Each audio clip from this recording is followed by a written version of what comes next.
Well, I don't know why. Maybe he could show up or not. We'll get to hear from him as well much later. But today, as just a reminder, IBC is bound to be releasing their post-election analysis report, and we want just to see and tease out with our panelists of what they do expect. And also, Chebukati with Professor, of course, Gulie and Mr. Molu will be now exiting from IBC after the 6-year tenure so far, after actually the tenure, which is no more than 6 years, I should say.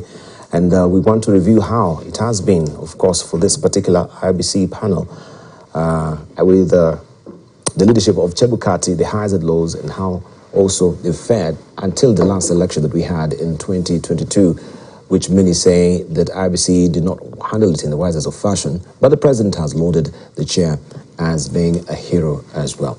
We want to focus on that and also on what is on the front page of the People Daily today, Ruto allies dilemma on law review. Remember, the president has signaled he wants supreme law change to create office of opposition leader and comply with general rule, but legal experts say he cannot initiate review yet. He has written to MPs to act. What options do they have?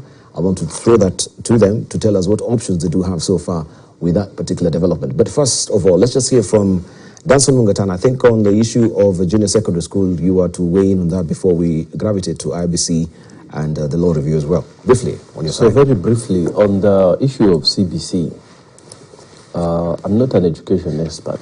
Let me just put that one there. But CBC has affected me directly because I have a young girl who is going to school. She's supposed to be joining grade 4. And while we've had the normal, let's sit down, daddy help me here and so on, this CBC thing, as a parent, today we are making, I don't know, a boat, tomorrow we are making a flag, the next day we are making a bottle, I don't know, with the flags. Every single day there's something that you are doing. Now, I told myself, I consider myself a very committed parent, and I spend time with each of the children wherever I can. But I'm telling myself, what about the parent in Tana River County?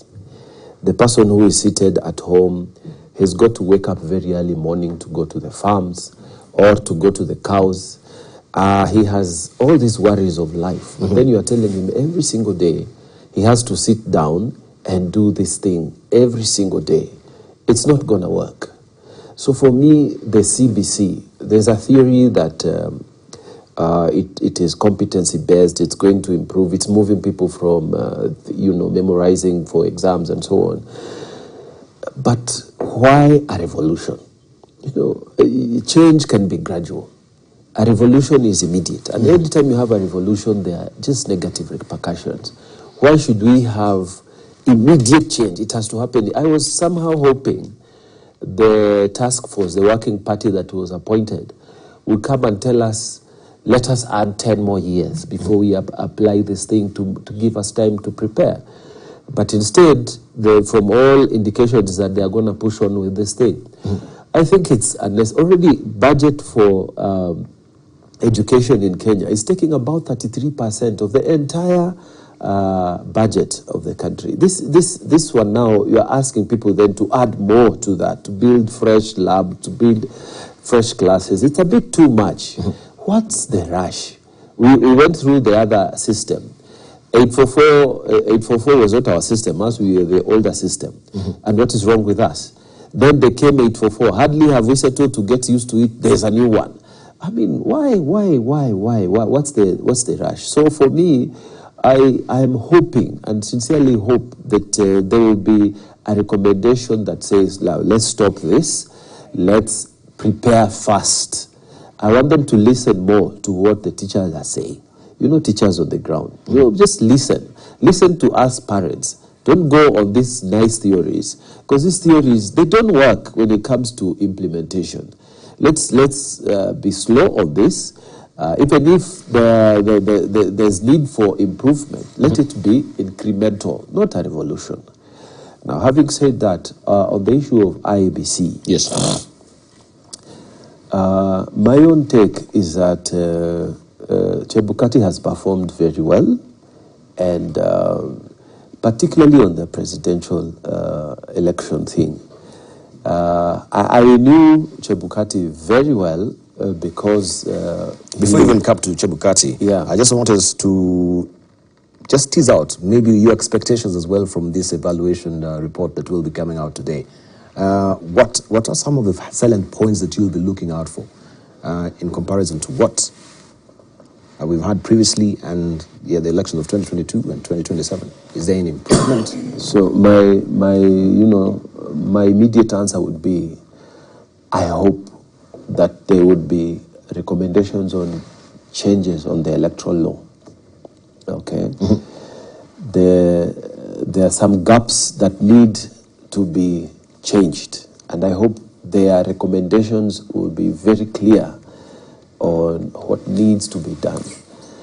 I think that some of the things that need to be addressed in the law,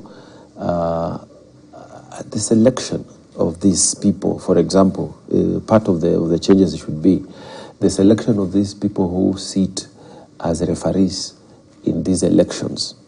The commissioners, how do we arrive at these commissioners? The selection of commissioners. Yes. I think the process should be more thorough than the way it is now. Political parties should be involved, yes, but there are other stakeholders who must be involved in the selection of these commissioners. We must also give them, proper security of tenure. We must remunerate them properly. I think some of the things that need to be done, we should empower them to have more strength in terms of declaration of results, right from down there at the constituency level to the county level to the higher level at the presidential level. There must be also some personal sanctions against those who deliberately opt to misinterpret the law or just behave badly, and they are returning officers or they are presiding officers. We need to have recommendations that say, look, there's got to be criminal sanctions against an officer who comes to declare the wrong person, or an officer who comes and says he knows that the results were twisted, or he participated in the twisting of those results, and then he comes out to declare those results. So we need to bring in an aspect of criminal law so that there's real sense of responsibility for the people who actually manage our elections. So those are some of the things that I'm hoping will come out. But in terms of the past, I think we've had a good chairman. He used to practice law in Mombasa, and those days we were all there in Mombasa. And he a very sober kind of guy, and I liked the way he handled these elections right up to the end. And I hope we have more of this. Somehow my prayer is that we will also twist those requirements for the chairman to allow clergy, people of God, to also have an opportunity to chair this commission. It should not be, or it should just be a person who has qualifications to be a judge of the High Court, but also a person who has qualifications to be a bishop should also be considered. Some of these changes need to come in because we hold some of our, our clergy in very high regard because they have a higher calling other than, even the law. They have a higher calling to the law of God himself. So we expect better performance. So we hope that going forward, we will have a better management of the elections in the country. All right. Let's hear from Kiprito Rapkirwa. We're just looking at the past election, also the tenure of Chebukati, the commission and the selection panel. How should the face of IBC be moving forward? Also in light of what a judgment that was given by the Supreme Court regarding the leadership of Chebukati, or the chair of IBC, having the sole right to make some of his decisions, as a maverick, as opposed to the commissioners. In light of the evaluation and the report, how will that sit for you? Yeah. First of all, let's remind ourselves that quite a number of elections. We've had 13 elections in its independence. And the only presidential election that has had less dispute is the one of 2002, where Kibaki got about 66% of the votes cast. And the first one, of course, of 1963, where it was Kanu and Kadu. Otherwise, all these other elections, and of course in between, we had almost 6 elections where the presidential candidate was going in unopposed. But of the 7 presidential elections that we've had, 5 of them have been disputed, some to a very high extent, and that's what brought in the issue of formation of the Grand Coalition. And some to a less extent, that is what brought in the issue of handshake. So all these, there are a number of things. One is the hygiene of Kenyans themselves in terms of accepting that losing an election is part of a democratic process. And winning an election does not necessarily make you superhuman. You are still as human as the rest of those who participated. And it doesn't mean you are the best. At times it may be conspiration or conspiracy of factors that deprive your opponent a chance to win, including disorganization. But it doesn't make you the best of all the candidates. So I do expect Chebukati will, among other things, allow us to ventilate on how the election process should begin.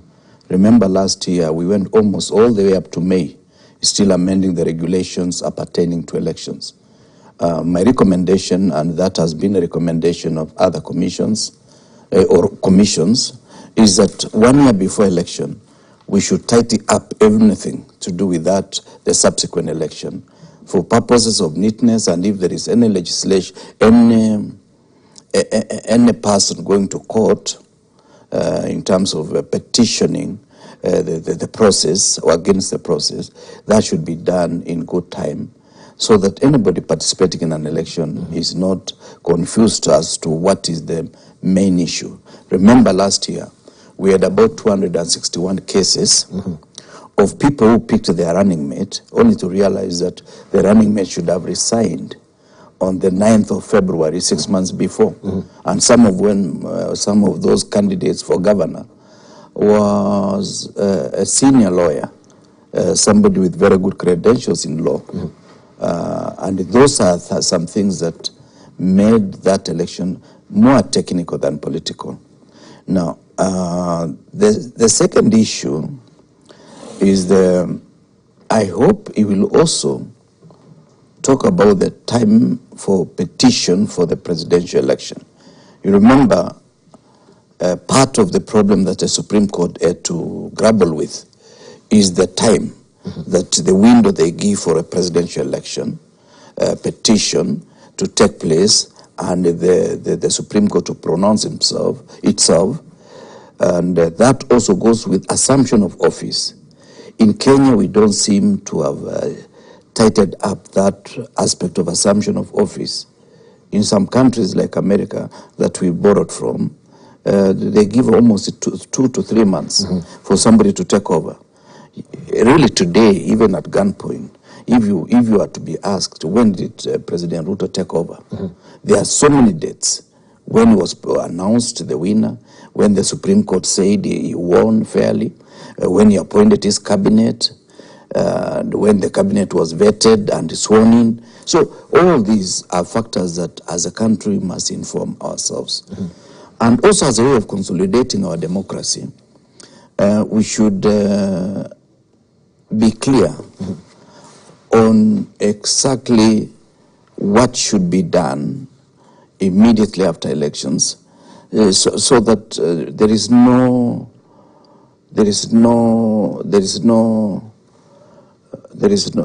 doubt as to when the takeover has taken place. You remember, in a section of the Constitution, a deputy president ceases to be one when the next deputy president is sworn in. And therefore, when Rigathi was sworn in, William Ruto ceased to be deputy president. And therefore, even whether he had won or lost, he would have ceased at that particular time. Therefore, what is the status of the cabinet that inherited from Uhuru Kenyatta? Those are some of the issues. Now, I hope the report that we are getting from Chebukati will also be read together with the findings of the tribunal, so that we are able to take an audit of the process of election prior, during, and after elections. In that way, we will be able to inform ourselves what should be done in future. Yep. Indeed. All right, let me hear from you, then we go to just pinpoint one of the issues also that was raised, or one or two issues that was raised also from the European Union Observation Report.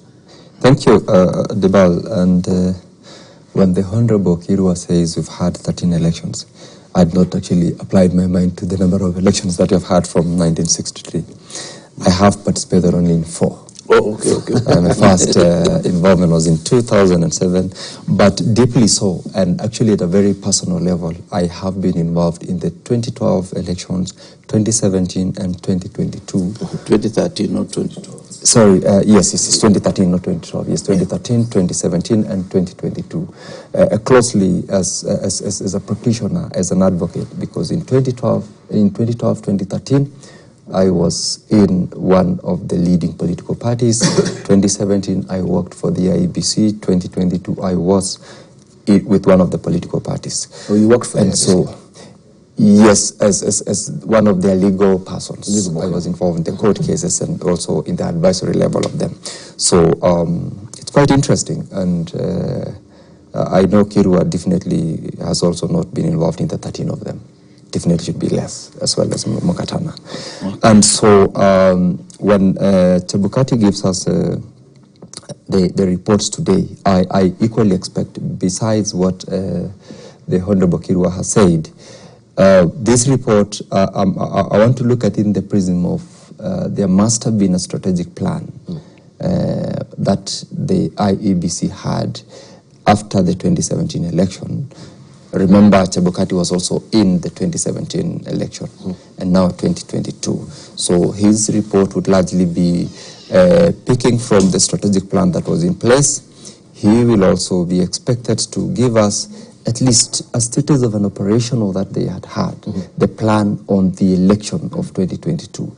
And finally, on the international best practice on this election preparedness and the election outcome and the challenges that they had in. Those 3 aspects would largely inform the report, which we of course anticipate to read and internalize at the end of the day. But then I know some of the things that we will be expecting to get from that report is the level of the preparedness and the experience that we had. That is number 1. 2 is, of course, what the Honorable Kirua has said. In comparison to the previous years, the number of cases which were filed in court challenging various elections, from the member of county assembly to the presidency, have been going down by the day. Because I know in 2013, we had an avalanche of cases in courts. In 2017, it reduced. In 2022, it was the smallest. I don't know the figures, but I know there are not many. When you also compare the outcome in 2017 and 2013, the number of election declarations that were overturned have also gone down. That in itself is a vote of confidence on the processes leading to the declaration of winners to various of those positions. And I also expect in the 2022 report that we're expecting today to have a reduced number of cases filed and also a reduced declarations as against pronouncements by the courts as against the declarations made by IEBC. And so I anticipate a more encouraging report compared to the previous years. And we will be expecting to see that in the course of the day. And that is as regards the report. I am looking at now the next concern that raises regards the selection panel on the IEBC, the representation and also the membership there. Could you hold on maybe for the selection panel just here also from okay, sure. Okongo Mogeni as also, you prepare your thoughts on that as well. Okongo Mogeni, good to see you, right? Yes. I almost thought you're not really coming through. You indicated you're coming late, but not this late for the time that you'd given me. I don't know what really transpired this morning. You slept through the alarm. Yes. But good to see you nonetheless. Yeah. Happy New Year. I haven't seen you this year. Happy New Year, and I hope you didn't defame me. You did announce to the viewers that I was coming in late. I did not defame you. You indicated you will come in late. Yeah, that was our agreement. Yes. But really, it's nice to see you haven't been here. Yes. On this show this year, so it's nice to see you and also the other panelists. Mm-hmm. Yeah. So good to see you in 2020. Yes. Happy New Year to you all. Yeah. So just to maybe bring you up to speed, we are expecting the IBC post-election analysis report that will be released today. And we're just trying to be a bit speculative of it, what is expected, what from your own assessment of the last year election, what should be in this evaluation report? Looking at the fiasco that we had at Bomas of Kenya, looking also at the pronouncement of those results with the divided, commissioner. Until now, we have still a tribunal that will be reconstituting again the 23rd. So we don't have the final report from the tribunal as well. So we can actually make a comparison from the tribunal and the evaluation report. But the evaluation report proceeds today, given that Chebukati and the 3 commissioners will be retiring from office. So I think also they're really pinched for time. And that's why we will have it today. So, and harking back to the tenure of Chebukati and the leadership of IBC as well. So all those issues, tacked I think all into one. If you're asking me, I wouldn't dwell so much on Chebukati. He's presided over 2 elections. The jury's out there. We all know the pronouncements on his performance by the Supreme Court in the 2017 elections.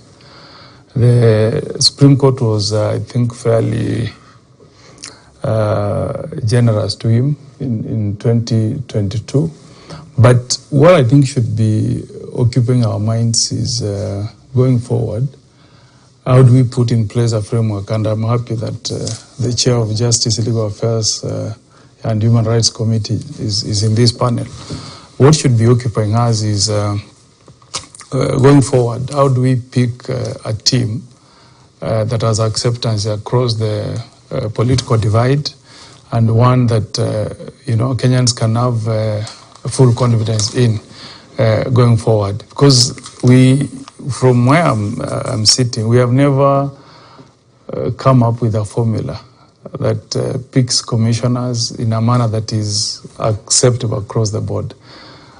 When I was the chair of anti-corruption way back in 2011, we had a slot. We even I forwarded my vice chair to sit in that selection panel. I remember the Prime Minister's office sent 2 representatives. President Kibaki then sent 2 representatives. We had the Law Society. We had APSEA.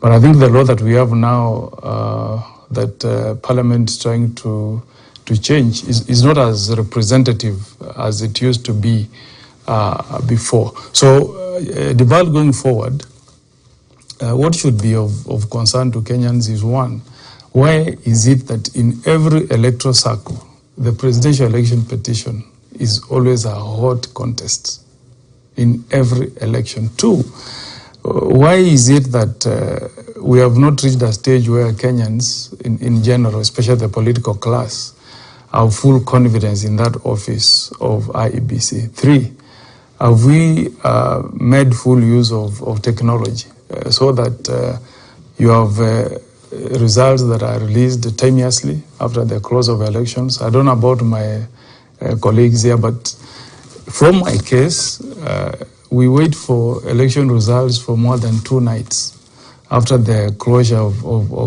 voting from a polling station. Even with the reforms around the declaration of results at the polling centers, we still wait for a very long time. And then finally, what are we going to do with the jurisprudence that has come from the Supreme Court, where literally, if you interpret that decision properly, it means the person who really declares the elections is the chairman. It seems like the reasoning from the Supreme Court is that commissioners don't have a greater role to play in declaration of presidential results.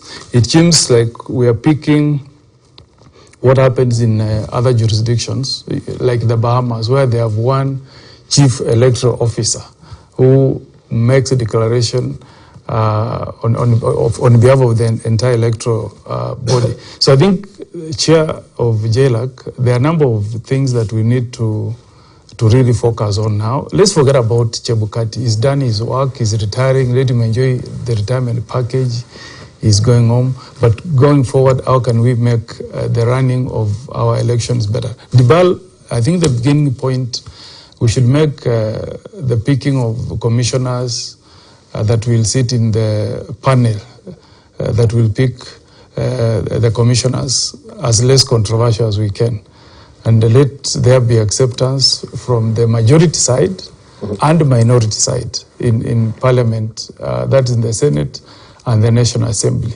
Let us debate the proposals on the table, and if there are any amendments, we should not go back to the controversy that we had last time this law was on the floor of the House. So I hope, Chair, you will give us some space to make an input. I'll also give a brief. I could have expected Law Society to get a bigger slot than just what is being proposed. One name. So I hope that can be looked into, and then we separate when we come to religious bodies, the Muslims and the Christian faith. I think each should get a separate slot. And then you look at a way of accommodating the political class, the ruling party and the opposition. What about members of civil society as well? Provide names. Should they have a say as well, the member of the civil society? No, the problem, I think we always say civil society is an amorphous animal. When you have LSK, you have already taken on board Law Society. In my days, when we were tasked to pick a representative from EACC, we had the APSEA, Association of Professional Societies of East Africa, but I don't hear of them of late. I don't know whether they are still... they're still there. I don't know if they are still active. They're still there, though a bit muted, I think. But I think you are right. Yeah. Let it be broad. Let it be broad so that the Kenyans can have confidence in the process. The people who are picked should be professional, if possible, non-partisan. We shouldn't come with the baggage that we belong to this political divide or the other. If we do that, then the next stage will be to allow them to make proposals on the table. Dibal, we debated here, if you remember, in the run-up to last elections, about this country seriously considering having staggered elections. 6 elections in one is too heavy for the electoral officials. Yeah. It's not easy. You can imagine you start counting presidential, you go to governor, senator, woman rep, member of parliament, and then MCA. That is too much. It's heavy. It's heavy. Yeah. Johnson Mugatana, I think even the issue raising at Chebukati, in a very detailed report, they actually teased out that matter, that we handling an election of around 6 seats, more than also in a single day. That is such an Herculean task. Could we stagger it? Yeah. The question of resources also really came into play as well. But with the release of ourselves, if now that His Excellency Head of State has indicated that we're in a constitutional moment where we need to go back and review our constitution. Let's have a comprehensive review and audit on how we have performed using this. Remember, even this idea of having a presidential petition determined within 14 days, even the judiciary itself has written, they wrote to, I was the chair of JLAC last time, they wrote to us and said, you cannot push us to handle such a monumental case within 14 days. So there are a number of issues that stakeholders have proposed. So instead of just saying we need to create the office of official position, 14 days. Let's have a comprehensive review of the constitution where the users, stakeholders have made proposal that this is not working well for us. let's put that on the table. We amend the constitution where it's necessary, where Chebukati has proposed that it's too heavy to run 6 elections in one. We put that on the table. Then we make a decision that is the best interest of Kenya as a country. And I want to drop in Mugatana on this as well, because the issue also of the commissioner being the one to announce the reports, or the elections results, I should say, and looking at the vice chair, who does not really have the requisite qualification as a chair, in case of, God forbid, that we have, is incapacitated in any way, the chair, and we don't have the vice chair who is able to, announce these election results, we are bound to be, subjected to a constitutional crisis. Should we, as legislators, begin from that particular point by amending the constitution? For me, I don't think that anybody will have a problem with who announces the election if the process itself to reach that announcement is so clear. You see, if it is so inbuilt in itself a system that is so acceptable, so transparent, then anybody can actually announce amongst the collegiate people who are managing the election. Anybody can really announce. And I'm looking at, for example... but wouldn't that be in constitution? Maybe I'm getting there. I'm giving you an example. For example, even when you sit at the Court of Appeal, arguments are made, everything is so clear, and then maybe one judge will read the decision of the whole, okay? So if the system is clear and everybody accepts it and understands it, then the issue of who should declare should not be an issue. The chairman should, to me, should declare without any problem. And the vice chairman, if she was or he was involved throughout, he can still declare. If the chairman, for whatever reason, is not there. Why am I saying this? It brings me to the integrity of the elections itself. I wanted to say that we will talk everything, but if the integrity of the election is questionable, no matter who you put there to announce, we will still not accept those results. So the integrity of the election goes to the issue of the use of technology. For me, the use of technology is everything. You cannot, like when you say this input gets this output, and it's not corrupted, it's protected, then anybody can announce those elections. So for me, I think a lot of emphasis should be put on how this system should work, how well protected this system should be, and what is it that we can do to make sure that any person who undergoes this process, and I'm talking about candidates, the candidates are satisfied that actually I lost this election free and fair.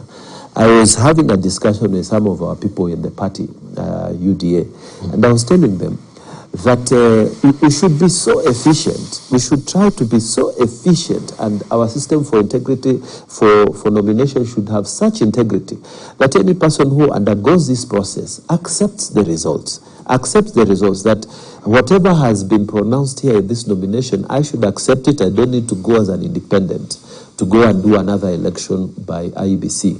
So because people trust the process of IEBC more than they trust the process for nomination in political parties. Why?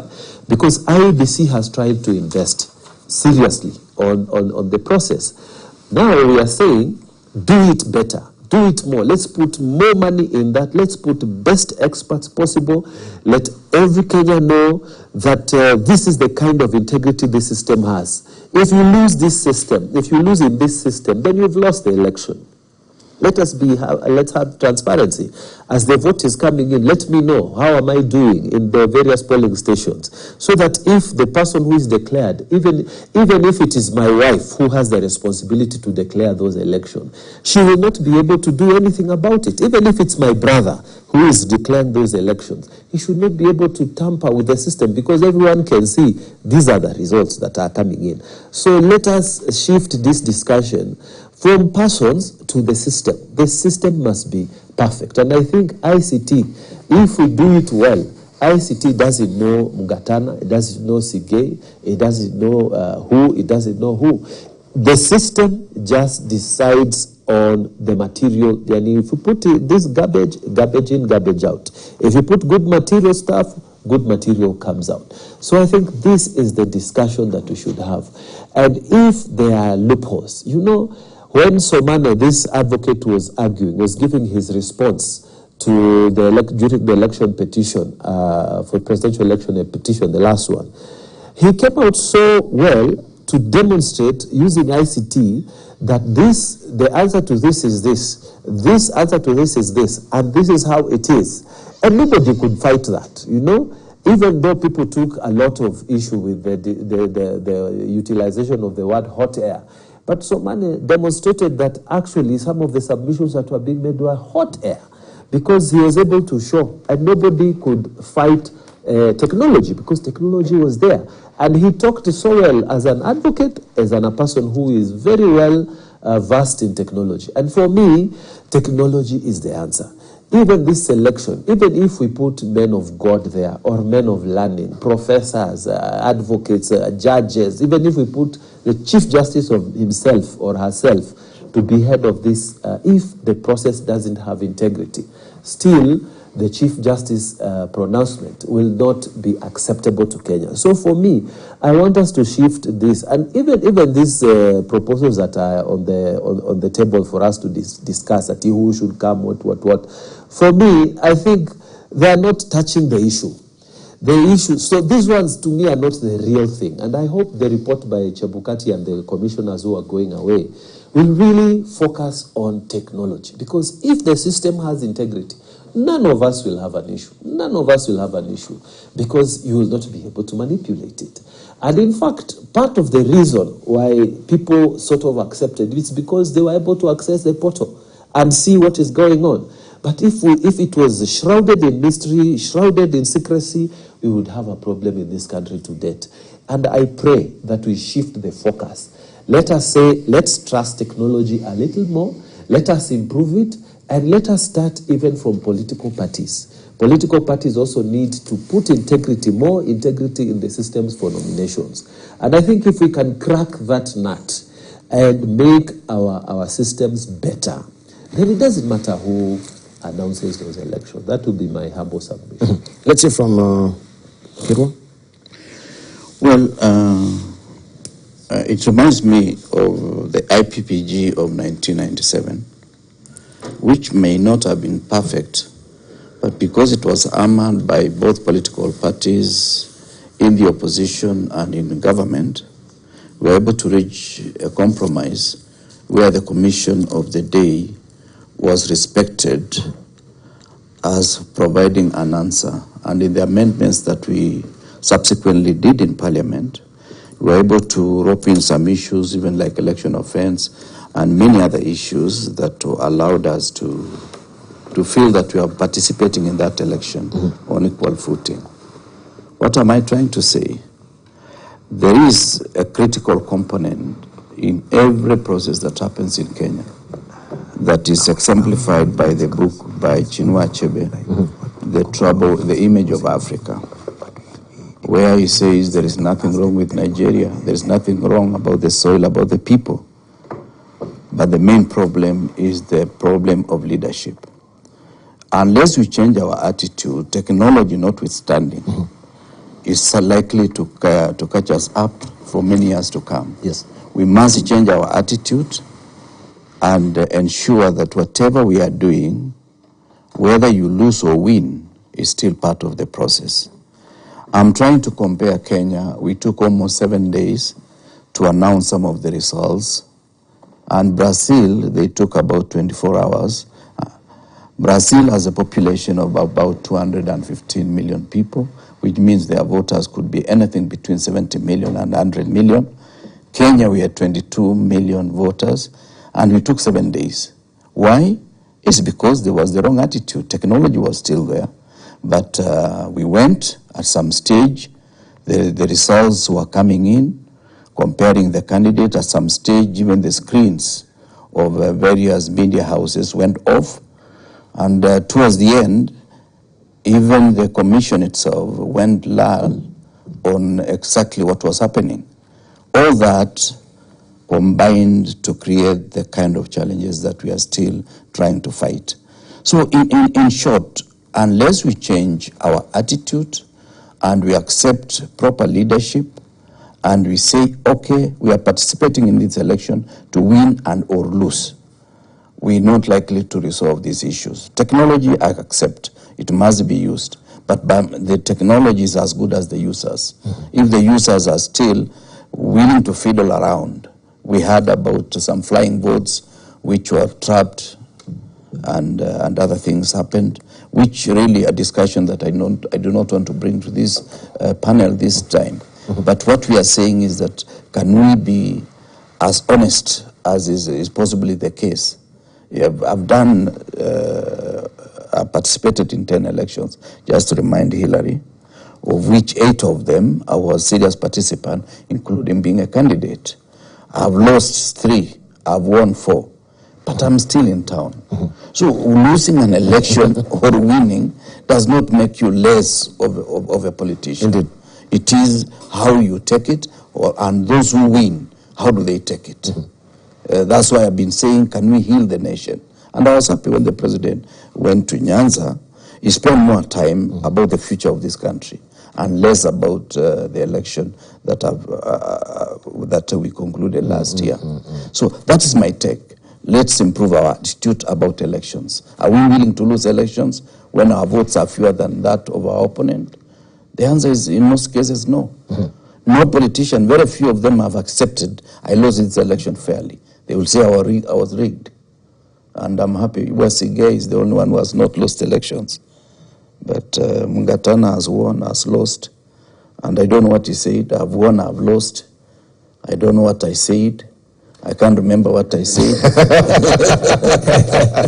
So these are some of the challenges. I'm sure. You've been a true politician. Selective amnesia completely. Right? And that is actually why it's called politics. you say it to fit the situation that you would have loved to be. Yes. But I would love to hear from Mheshimiwa as well the issue of staggering these elections because of the Herculean tax that we have with the IBC. Could we also go back to revisit the Constitution? So that at least it is, these are some of the reforms that we're looking forward to, isn't it? Yeah, as a student of politics, and I can say so authoritatively, I strongly believe this Constitution is ripe for an audit. An audit in the sense that we are not saying it's not good enough, but we are saying, yes, we've used it for the last 13 years. What are the lessons learned? Where can we improve it? So that we go to it not saying that we want to fix the other guys. And that's why even the suggestion by the president to make those suggestions may have been in contravention with the pronouncement of the Supreme Court, but how can we make it better? Can we use the information he gave us, improve on it, do an audit of this Constitution, bring in the good things that that Constitution provides, including the issue of ensuring that elections are done in a way that we are not crowded.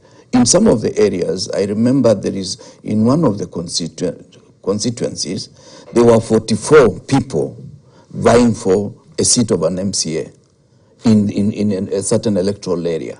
Now, if each one of them had an agent, you already have 44 people in that classroom. What are we telling us? Now, what happens with the other agents and the other candidates? So I strongly believe that, yes, we used to have 3 Ps. Now it is 6 Ps.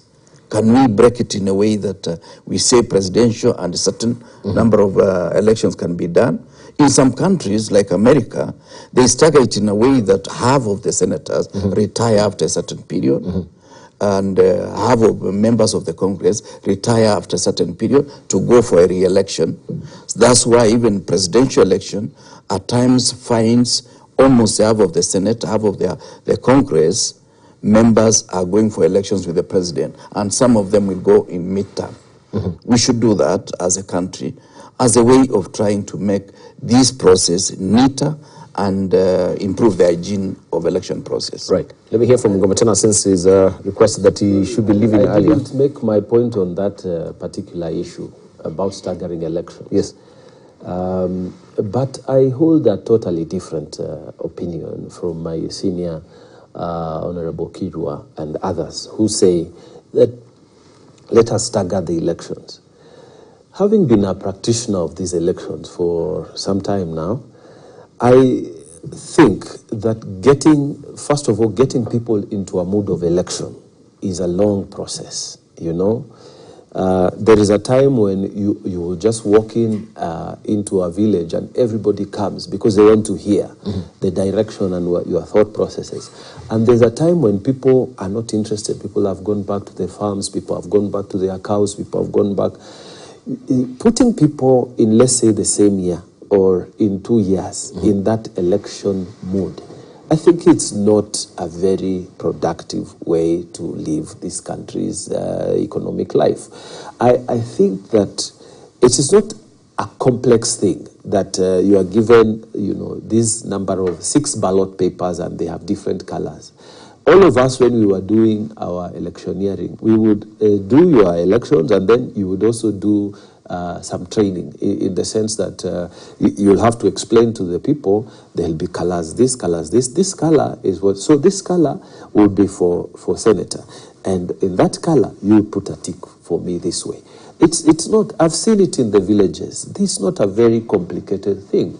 Let us do it once. Let us get rid of this electioneering mood, because electioneering mood doesn't make people to be very productive. People tend to look at different things other than economic production.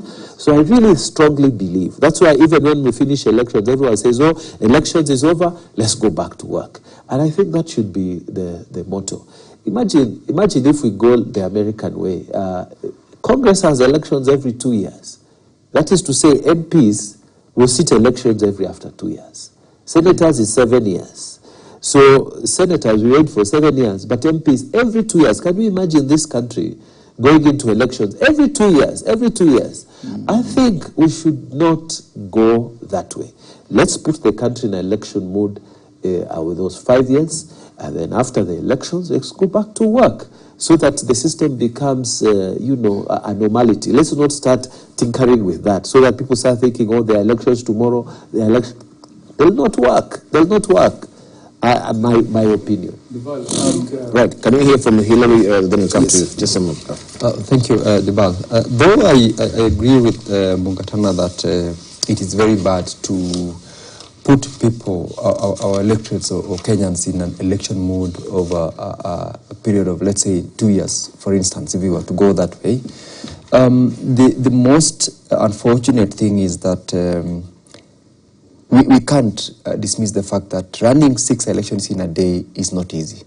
However simple it could be that I'm just going to tick the box or just mark on the candidate of my choice. 6 of them in a day, it's just crazy. It's just not nice. It's just hard. If we were to say we want to support an election day that is capable of being managed, because one of the consequences of election challenges and disputes is because of the workload that the electoral body goes through between the period of preparation and the election day in itself. Dibala sat in the Bomas of Kenya for 4 days without sleep. That is only on the presidential election. That is the tallying center, national tallying center, because I was there. I had not slept for 3 days in my county, a day before the election, during the election day, and while I was waiting for the results of now at the county level of the position that I was vying for. That's almost 5 days. I was asking myself the experience of the electoral body personnel who are running from the polling station and as a returning officer at the county level, receiving results from all the polling stations from the presiding officers, and for purposes of the presidential election, they are supposed to now join the rest of the team in the Bomas of Kenya to bring their results. It is tedious, such that even if we were to say we do not want to stagger the elections to, let's say, a 2-year period, or a 1-year period, or 3-year period, or we do presidential and others, it's it's not going to be bad to look at if we can then even do these elections in a continuous 2 or 3 days, but not one single day we've been doing in Kenya. It is tedious. It is the cause of a number of the issues which I'm very sure we will be getting from the report that Chebukati will give us. When we look at 6 elections in a day, we cannot assume the fact that it's easy. But then again, if we were to institutionalize and allow the institutions to run their mandate without so much interference, it will also make it better. I know we have the law. We have in this country over-legislated. There isn't any item that we can talk about that do not have legislation in it. Even selling this cup, there is a law that would guide you on how to do it. Every sector has been legislated. IEBC or the election itself as a process is legislated. The only issue is, do we, as Honorable Kirwa say, change the attitude that we take elections and trust the process, trust the people who've been mandated by the law and by us, because we are the ones who send or nominate or appoint the people through our representatives to run those institutions.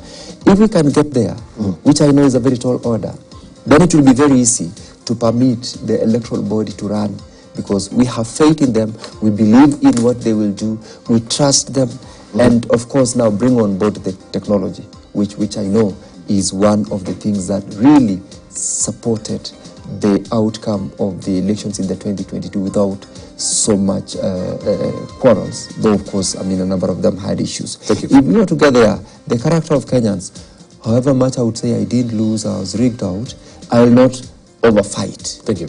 I'll fight where it's reasonable. Thank All you. right. We actually due for us another station break right now.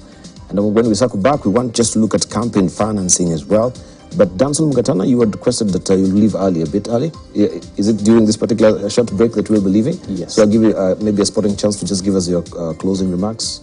And then, of course, when we circle back, we won't be here. So take this opportunity. Your closing remarks. Just This idea he has raised about... No, I'm due for a station break. That's why I want him to just... you'll say it maybe in absentia. Now that he's not here, because also... I'm being told, yeah, this is a station break that we need to take right now. Just a quick one. Or you'll give us some 5 more minutes on the other side of a break. Yes. Yeah, let's do that so that it's a bit tidy. You can answer to what Kongo Mugeni wants to ask as well. The council say something before that. I'll need to leave. I will need to leave. You have to leave. Okay, give us your closing remarks. My closing remark is that let us have integrity for the system of election. So that integrity will inbuilt in us the trust to whoever announces that election, so that even if it is a person that's related to us, he will not be able to announce for us just because he's related to us. And for me, the answer is in technology. Let us put good technology. And then I would also want to say that this is like a test or an examination that the election management officials will do in 5 years. How can you be repeating, studying and fail an election that, fail a test that is coming in 5 years, a test that we've already done? So I think it is just preparation. If they prepare well and they create that integrity, see, I would imagine the new chairman coming to the side of the government telling them, look, this is the system I have. The other side, this is the system I have. Trust me, we'll run this election well. Everyone will be happy. So let's create integrity, then all the other things will fall in place. Thank you. Thank you. Senator of Tana River, thank you for your valued input this morning. I really do appreciate your comments today and showing up for the show. We want to take a short break. When we circle back, we will look at more of these issues that we expect from the report of IBC on the post-election analysis 2022, how it fared, of course, the good, the bad, and the ugly. We take a short break. We circle back with more.